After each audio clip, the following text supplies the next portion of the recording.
আজ আমরা আপনাদের জন্য নিয়ে এসেছি ২০২৫ সালে মুক্তিপ্রাপ্ত ইন্দোনেশিয়ান একটি দুর্দান্ত সিনেমাটিক হরর মুভি জেম্বাতান সিরাত আল মুস্তাকিম এর রোমাঞ্চকর এক্সপ্লেনেশন নিয়ে। গল্পটি আবর্তিত হয় আর্য নামের এক যুবককে ঘিরে, যে একটি সুনামি বিধ্বস্ত এলাকায় থাকে। তাকে মুখোমুখি হতে হয় ত্রাণের টাকা আত্মসাতের এক চরম ও তিক্ত বাস্তবতার। সত্য খোঁজার এই ভয়ঙ্কর যাত্রায় আর্য এবং তার মাকে শুধু বাস্তব জগতের মানুষের সাথেই লড়াই করতে হয় না, বরং পরকালের এক ভয়ঙ্কর আতঙ্ক তাদের তাড়া করে ফেরে। এ যাত্রায় লুকিয়ে থাকা প্রতিটি সত্য তাদের জীবনের জন্য একটি মারাত্মক হুমকি হয়ে দাঁড়ায়। আর্যর সহজ সরল বিশ্বাস ছিল সবাই একদিন স্বর্গে যাবে, কিন্তু তাকে মানতে বাধ্য হতে হয় যে দুর্নীতির মতো মহাপাপের শাস্তি এড়ানো অসম্ভব। তো চলুন আর কথা না বাড়িয়ে সরাসরি মূল গল্পে ঢুকে পড়া যাক। গল্পের শুরুতে আমরা লারাস এবং তার ছেলে আর্যকে দেখতে পাই। তারা দুজনে সুনামি দুর্গত মানুষের জন্য ত্রাণের জিনিসপত্র গোছাচ্ছিল। তখন টিভির পর্দায় আর্য তার বাবা মালিককে দেখতে পায়। মালিক একজন সরকারি কর্মকর্তা এবং সে টিভিতে সুনামির অনুদান নিয়ে একটি সংবাদ সম্মেলন করছিল।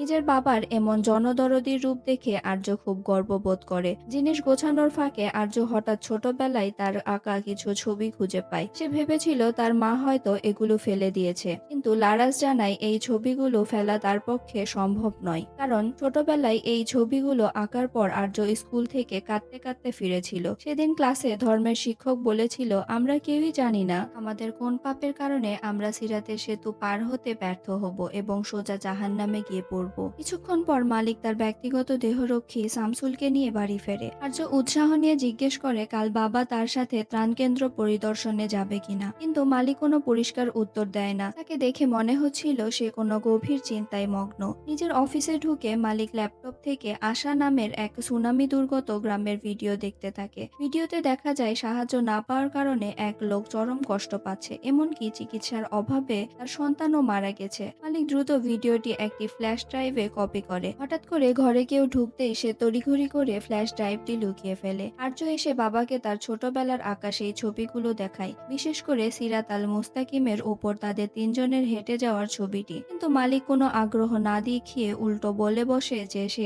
অনেক বড় একটি ভুল করে ফেলেছে। এরপর সে আর্যকে রেখেই ঘর থেকে বেরিয়ে যায়। রাতে মালিক আবার বাইরে যাওয়ার জন্য প্রস্তুতি নেয়। লারাস বাধা দিলে সে জানায় তাকে জরুরি কাজে যেতে হবে এবং সে রাতের সব নিয়মকানুন স্থগিত রাখতে বলে। সে বডিগার্ড শামসুলের কাছে গাড়ির চাবি চায় একা যাওয়ার জন্য, কিন্তু শামসুল সরকারি প্রটোকলের দোহাই দিয়ে চাবি দিতে অস্বীকৃতি জানায়। মেজাজ খারাপ করে মালিক ঘরে ফিরে যায় এবং বিশ্রামের ভান করে। কিন্তু কিছুক্ষণ পর মালিক চুপচাপ আর্যর ঘরে গিয়ে তার কাছে সাহায্য চায়। আর্য নিজের গাড়ি বের করে। শামসুলের সন্দেহ হলেও সে গাড়ির পেছনে শুধু একটি খেলনা ছাড়া আর কিছুই দেখতে পায় না। তারা বেরিয়ে যাওয়ার পর শামসুলকে সন্দেহজনকভাবে কাউকে ফোন করতে দেখা যায়। নিরাপদ দূরত্বে যাওয়ার পর মালিক তার লুকানো জায়গা থেকে বেরিয়ে আসে। আর্য জিজ্ঞেস করে তারা কোথায় যাচ্ছে এবং সেই বড় ভুলটি কি। বাবা গম্ভীর হয়ে বলে, এটি আর কোনো বড় ভুল নয় বাবা, এটি একটি মহাপাপ। কথা বলার ফাঁকে আর্য সিগন্যাল দিয়ে বাবাকে সিট বেল্ট বাঁধতে সাহায্য করতে যায়। আর ঠিক তখনই ঘটে সেই ভয়ঙ্কর দুর্ঘটনা।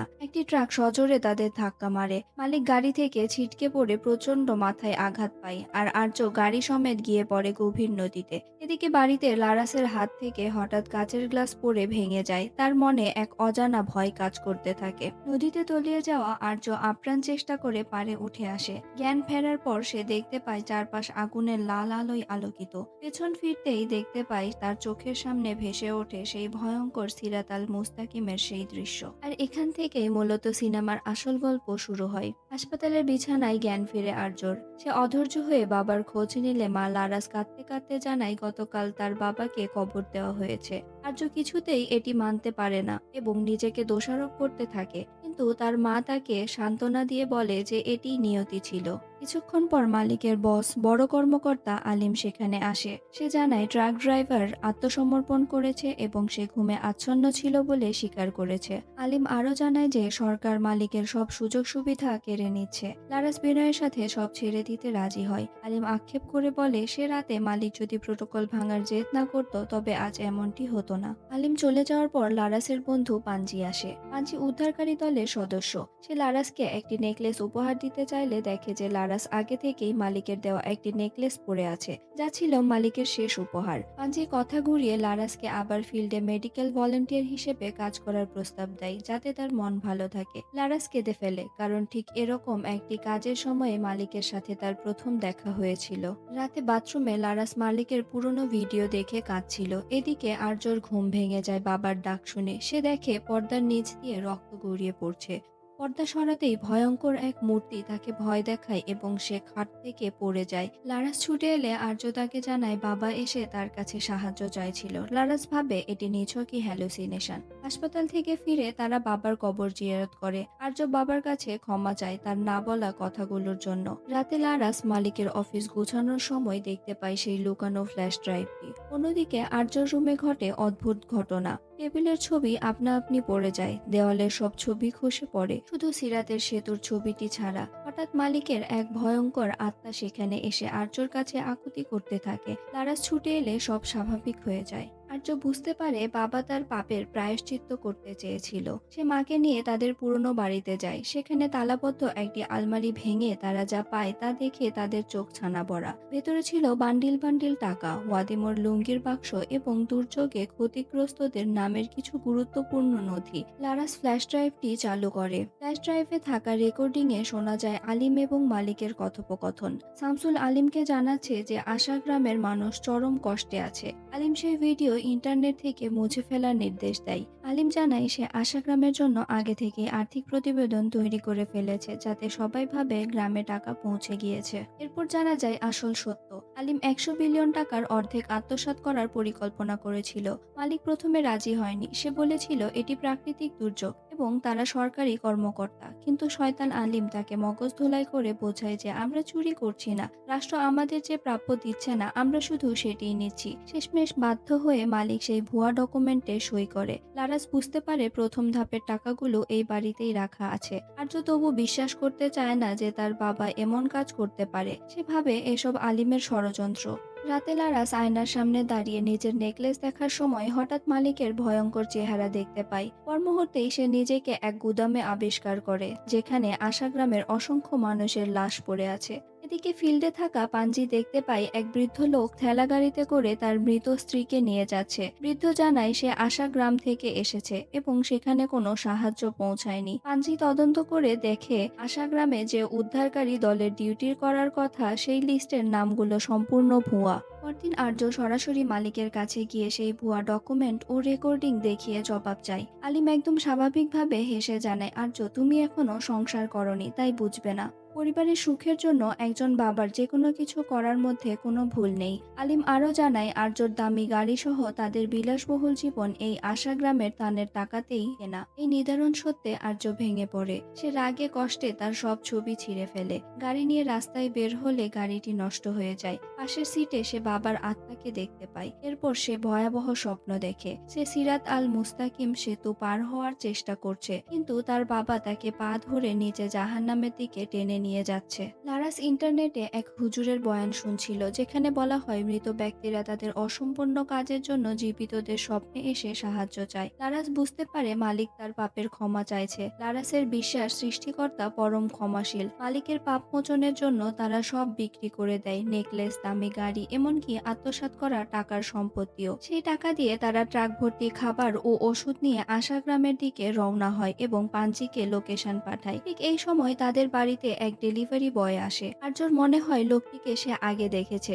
ডেলিভারি বয়টি একটি বাক্স দিয়ে যায়, যার ভেতরে দুটি বুলেট এবং একটি চিরকুট ছিল। সেখানে লেখা ছিল মালিকের সম্পত্তি ভোগ করো নয়তো মরো। তারা পাঞ্জির পাঠানো লোকেশনে পৌঁছায়। সেখানে আলিমও তার দলবল নিয়ে এসেছিল এবং সবার সামনে চরম ভালো মানুষ সাজার ভান করছিল। আর্য ও লারাস লুকিয়ে পাঞ্জির সাথে দেখা করে এবং ভুয়া ডেটার কথা জানায়। পাঞ্জি বোঝে যে ভেতরে আলিমের বড় কোনো লোক আছে, কারণ সে একা এত বড় জালিয়াতি করতে পারবে না। যাওয়ার সময় লারাস পাঞ্জির গলায় সেই পুরনো নেকলেসটি দেখতে পায়। হঠাৎ আলিম তাদের দেখে ফেলে এবং শামসুলকে নির্দেশ দেয় তাদের শেষ করে দেওয়ার জন্য। এদিকে আর্য একটি মৃত মানুষকে দেখে তার বাবার কথা মনে করে। মালিক তাকে শিখিয়েছিল যে সবাই একদিন জান্নাতে একত্রিত হবে। আশা গ্রামের পথে যাওয়ার সময় লারাস একটি আওয়াজ শুনে গাড়ি থামায়, কিন্তু সেখানে তারা শুধু একটি লাশ পায়, যেটি ছিল মূলত ভালোভাবে দাফন হওয়ার জন্য একটি আত্মার আকুতি। কিছুক্ষণ পর রাস্তায় এক লোককে পড়ে থাকতে দেখা দেখা যায়। তারা গাড়ি থামায়। লোকটি আর কেউ নয়, সেই ডেলিভারি বয় সুমান্ত।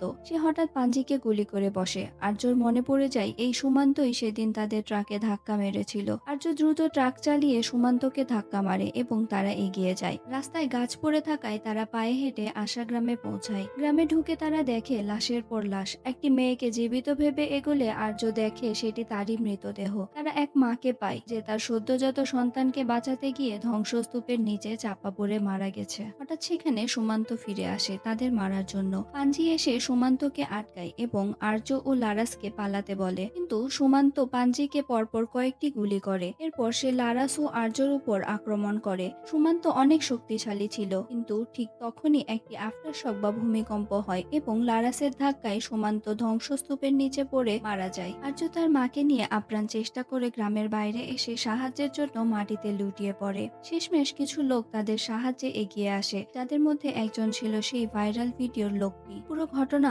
আদালতে ওঠে এবং আলিম প্রধান আসামি হয়, কিন্তু প্রমাণের অভাবে এই জঘন্য লোকটি আদালত থেকে ছাড়া পেয়ে যায়। সে আর্যকে ফোন করে বিদ্রূপ করে বলে, এই দেশের আইন আমার মতো ক্ষমতাধরদের ছুঁতেও পারবে না। এরপর আমরা দেখতে পাই আলিমের পরকালের দৃষ্টিভঙ্গি। সে দেখছে সিরাতের সেতুটি কোটি কোটি টাকার বান্ডিল দিয়ে তৈরি। লোভী আলিম টাকার লোভে দৌড়ে যায়, আর তখনই সেতু ভেঙে সে সোজা পতিত হয় ভয়ঙ্কর জাহান্নামে। পৃথিবীতে করা সব পাপের শাস্তি সে এখানেই পাবে। এখানেই আসে গল্পের সবচেয়ে বড় প্লট টুইস্ট। আসলে আর্য এবং লারাস দুজনেই মারা গেছে। শামসুল তাদের দুজনকেই খুন করেছিল। আর্য এখন সিরাতের সেতুর উপর দাঁড়িয়ে আছে। তার কাছে রাস্তাটা খুব প্রশস্ত এবং সহজ মনে হচ্ছে। সে খুব সহজেই সেতু পার হয়ে জান্নাতে পৌঁছে যায় এবং দেখে তার মা লারাস আগে থেকেই সেখানে হাসি মুখে দাঁড়িয়ে আছে। অন্যদিকে মালিক আপ্রাণ চেষ্টা করছে সেতু পার হওয়ার, কিন্তু পৃথিবীতে তার দোটানা স্বভাব এবং আলিমের দুর্নীতির প্রস্তাবে রাজি হওয়া পাপের কারণে সে ভারসাম্য হারিয়ে সোজা জাহান্নামে গিয়ে পড়ে।